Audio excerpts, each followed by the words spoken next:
Hello there, everyone. It's me, Justin, your EagleSkipper, here with episode 9 of Journey to the Top, here with Middlesbrough FC.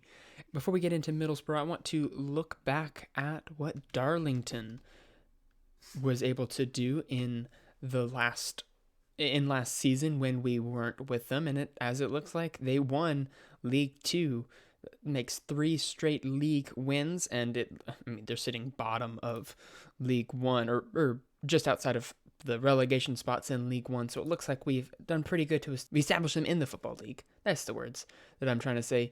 The team looks really familiar. The back 5 are all players that I brought in. I don't know who this Zach Dronfeld guy is, but he looks to be pretty high quality for that level. Came from Norwich. Okay, that's pretty nice. Steve Lynch still there. Fitzwater is getting some starts. They got a couple lone players. Jonathan Keegan also starting. About 9 goals already this season.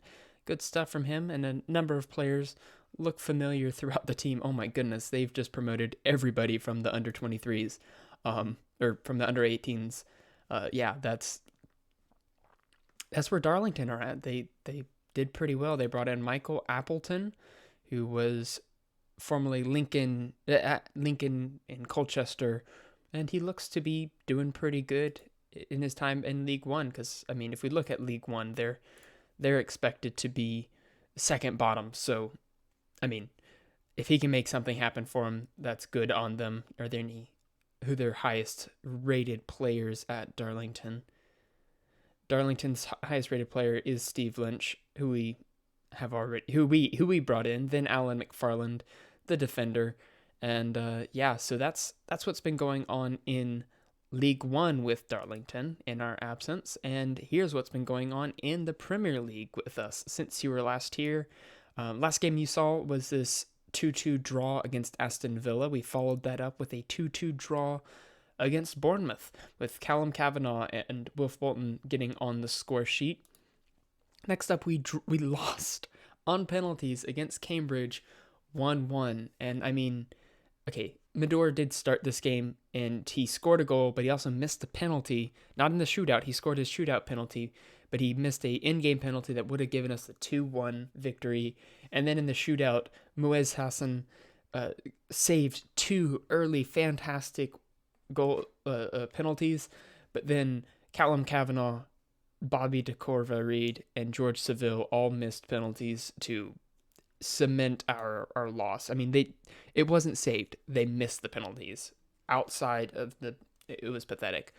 But we followed that up with a surprise 1-0 victory at Stamford Bridge. Callum Kavanagh coming on and being the difference maker. Earned himself a start in the next game against Liverpool, where we were at home and we drew 2-2. Darren Dreyer scoring twice and securing a single point from that game.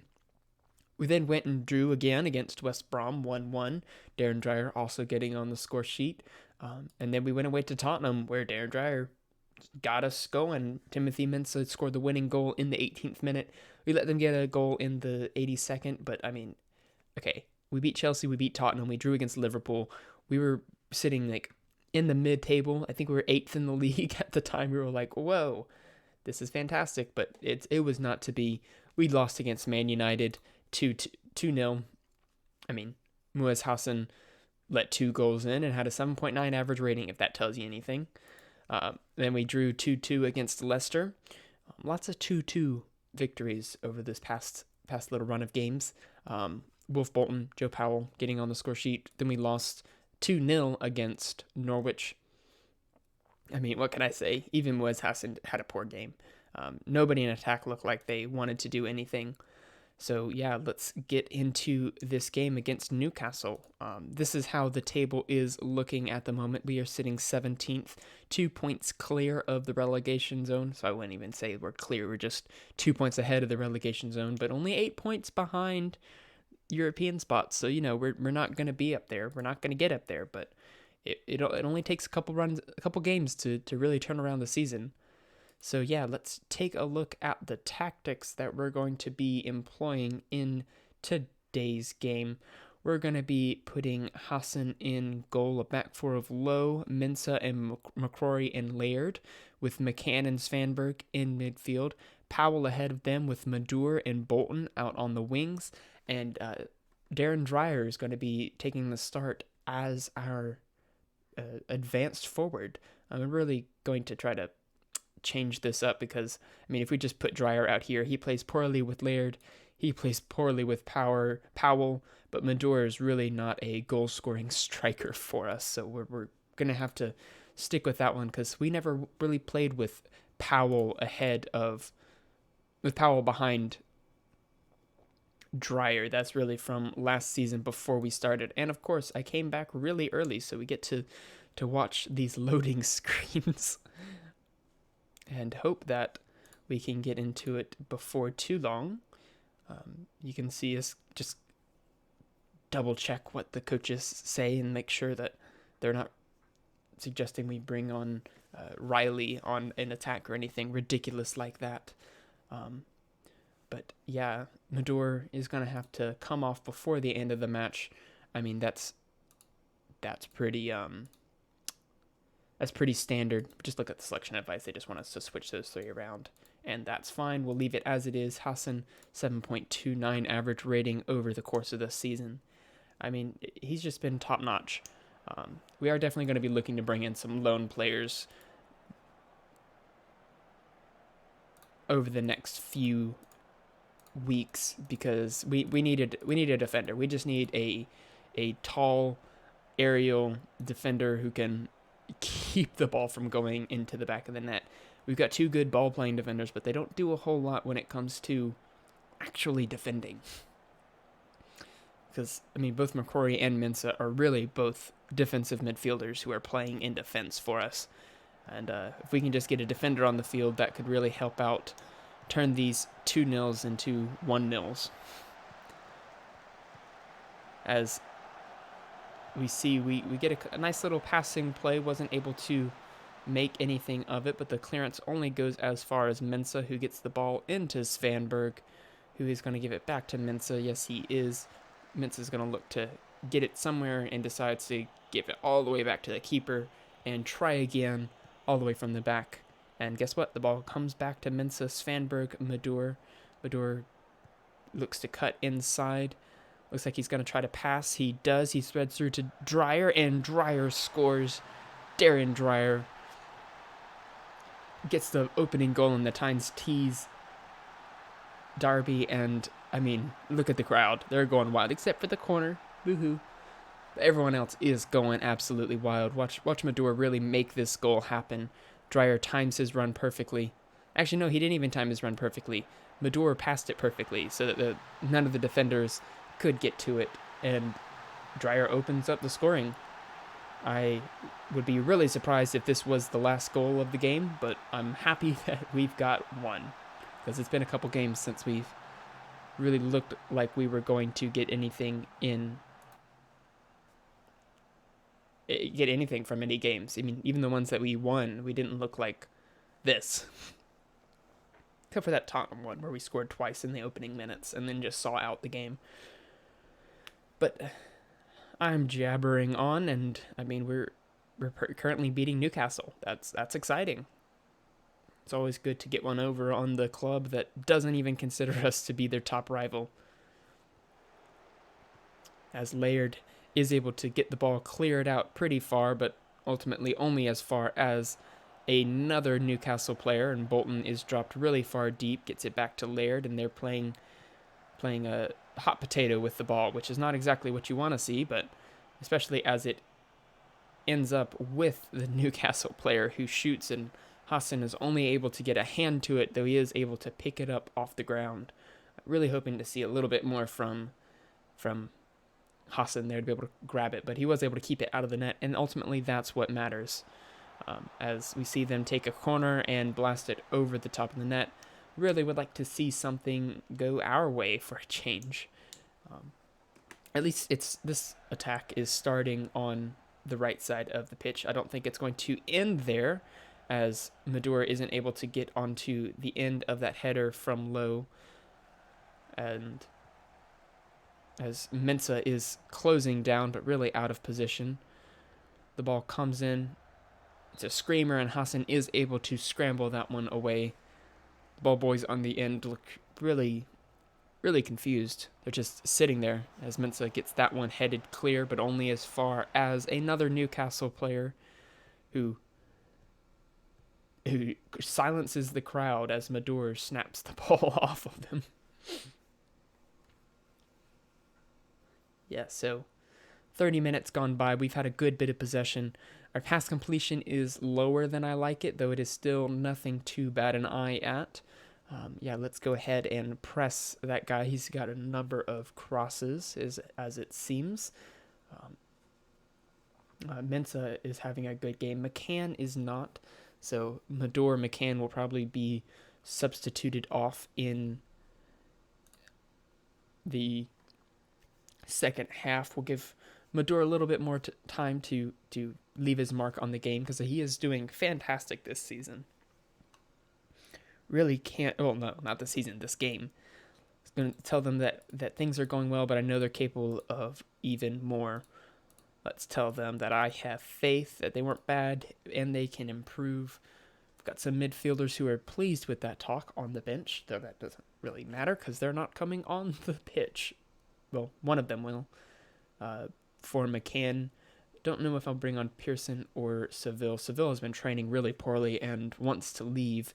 So, I mean, we may as well put him in the shop window and hope he comes through. What does Seville want to play as? A Mazzala, an attacking player. We'll switch Seville and Svanberg, let them do that. Mador will give another 10 minutes of game time just because of how well he's been playing.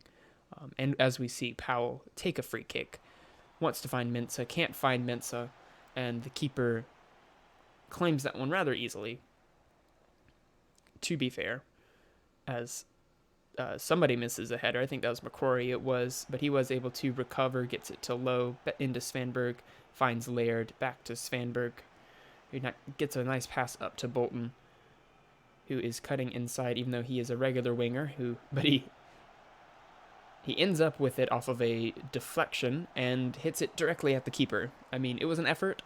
I'm not going to say it was a good one, but it was indeed an effort. So let's take Mador off here. We're going to bring on Callum Kavanagh. He's been playing really well for us over the past little while. Probably look to take Laird off as well. They want us to take off Low, but I'm going to ignore that and instead take off the other guy. Bring on Jed Spence, who has played really well in the time that we've been giving him. He's just not quite the same quality as Laird, so he has been on the bench, though he does come in for attack at times when we need him to. Probably would have been better to bring him on for Bolton, who is really starting to tire out. What is Powell's face telling us? He's nervous. It's okay, Powell. You don't have to be nervous. Kavanagh's nervous too. Oh, goodness. Our boys are starting to look nervous. We're going to lose this game, though Powell does not look very nervous as he snatches that one and gets tackled pretty easily there in the 6-yard box. Probably should have taken something of a shot, at least get a corner out of it. But as it looks, Newcastle is charging forward with the ball. Can't seem to get past us. Jed Spence is able to close down pretty nicely, though he lets that one go. And, I mean, the clearance leaves a little bit to be desired, as that guy is very much offside. We're going to watch the lino. We're going to watch the referee run to the corner to see the VAR most likely. Yep, so let's watch him take his long, slow trek. Nope, didn't even make the trek. It was just so offside that it was disallowed. I mean, let's watch it. It was this guy right here, David. Oh, yeah. Miles offside. 4 players offside for us. Good offside trap from our defense. Really linking up well. As Jed Spence looks like he's going to try to bring it in. Gives it up to Svanberg. Gives it back to McCrory. McCrory puts in a pass once Seville. Seville barely is able to get it away. Once Spence can't find him, it was a really poor pass. And Newcastle are charging forward. Looks like Svanberg is able to close it down and stop the forward progress, though I don't know if that was Mensah or McCrory, but one of them completely let the Newcastle defender just get a free shot on goal. That was a pathetic piece of defending. Let's shout at them and demand more. See if that... Oh, yes, that is made them even more anxious. Yeah. No. But I mean, really, if you look at the XG, they should be winning the game. So nabbing a point from them is a good result. Not great, a good result. We're really starting to tire, so let's drop back to defensive. Yes, Fanberg, you can man mark that guy for the last 4 minutes of the game. Let's just try to secure this 1 point while we can. And that is how the game is going to end. It's kind of disappointing not to come away with all 3 points, but getting 1 is enough.